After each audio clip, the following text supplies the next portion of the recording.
dédicacé mon texte de Rivesaltes à mon grand-père andalou. À mon grand-père andalou, qui lui aussi fut sans visage, in memoriam.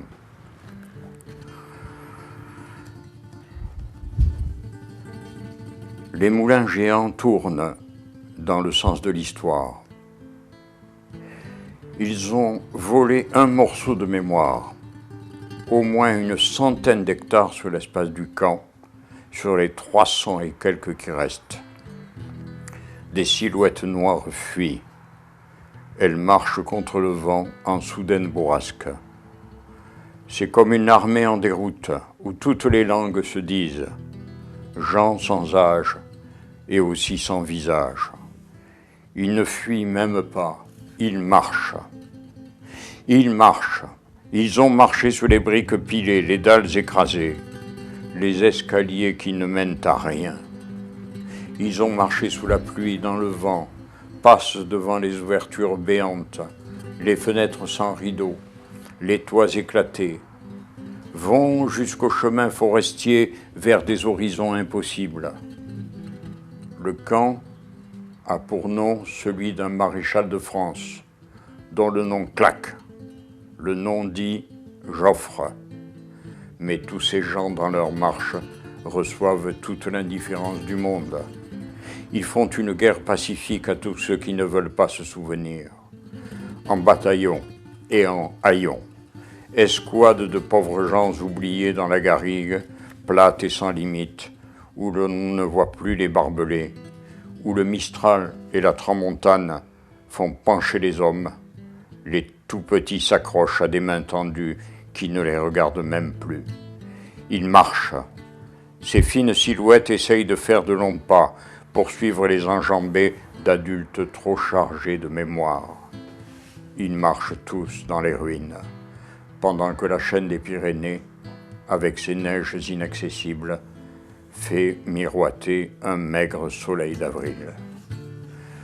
Marchent sur les chemins, les militaires en casernement, marchent les harkis, marchent les prisonniers en guenilles dans les ronces et les cactus géants, marchent les républicains espagnols, marchent droit sur les cyprès, les tziganes et les roms, leurs pieds écrasent les herbes sauvages qui poussent sous les éclats de plâtre dans la ruine du monde.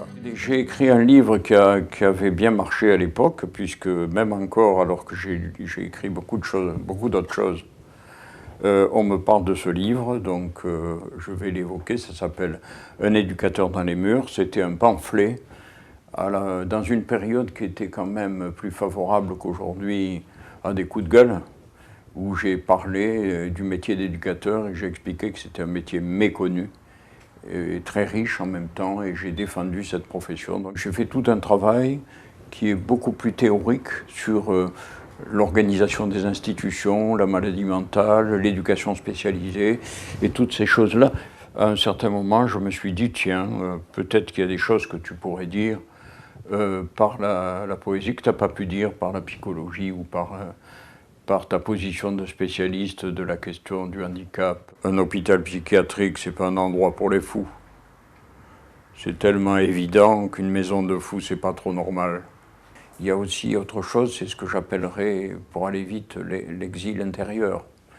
Parce que cette schizophrène dont on parlait tout à l'heure, c'est aussi quelqu'un qui est exilé d'une certaine manière.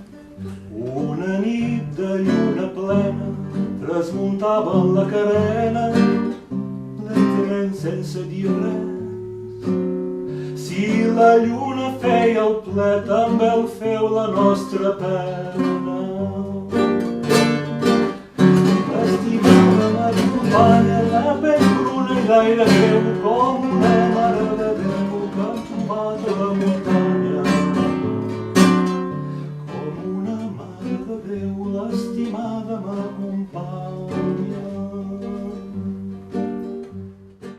C'est dans le camp de Salières qu'on a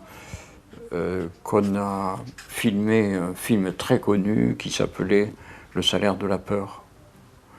Et le contrat du cinéaste dont je ne me souviens plus le nom, c'était qu'il filme Le salaire de la peur et qu'après, il s'occupe, parce que la puissance publique ne voulait pas le faire elle-même, qu'il s'occupe de démolir tout pour qu'il ne reste rien. Et il ne reste rien, sauf de la mémoire. Camp de pacotille, ville de cinéma, projet de pacotille, pour un vrai désastre, Camargue de pacotille, pour l'accueil de gens bien vivants, des gens du voyage, comme ils disent. A Catalunya d'així, el dia de ma partida, m'hi sabia condormida. L'altra meitat vinguem-hi per no deixar-me sens vida. Avui en terres de França i demà més lluny pot ser. No em moriré d'enyorança, no d'enyorança viuré.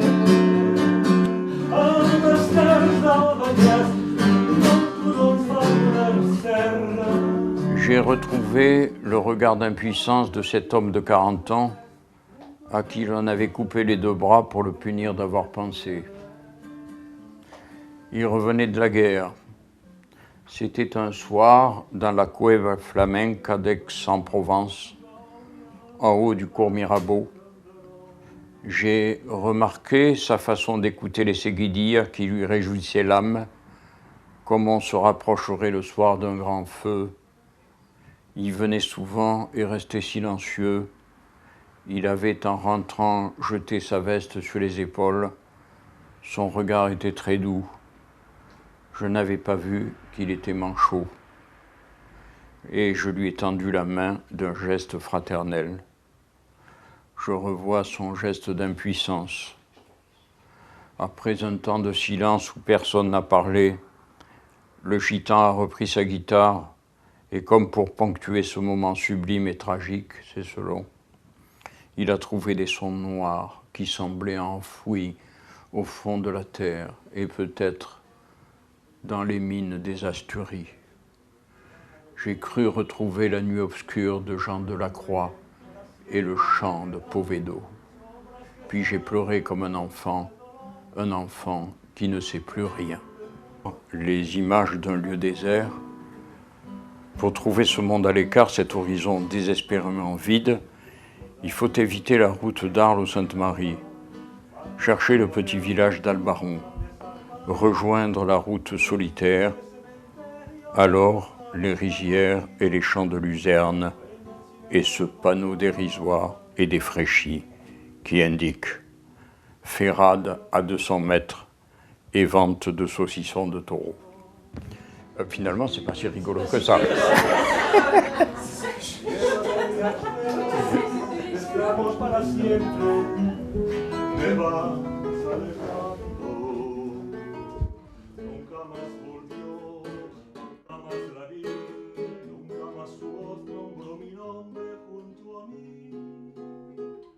Esta misma voz que